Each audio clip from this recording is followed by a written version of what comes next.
إنا جعلنا في أعناقهم أغلالا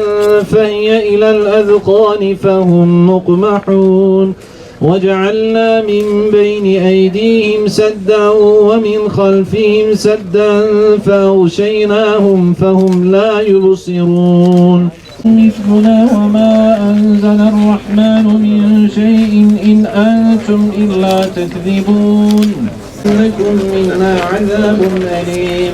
قالوا طائركم معكم أئن ذكرتم بل أنتم قوم مسرفون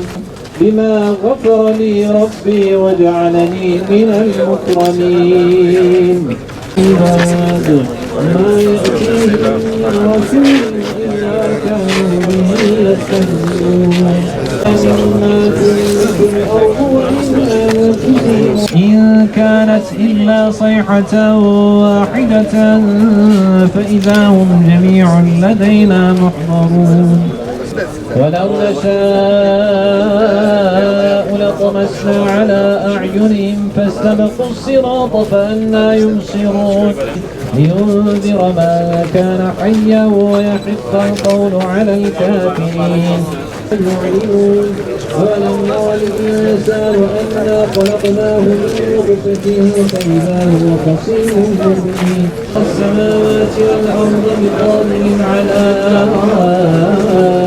أن يخلق مثلهم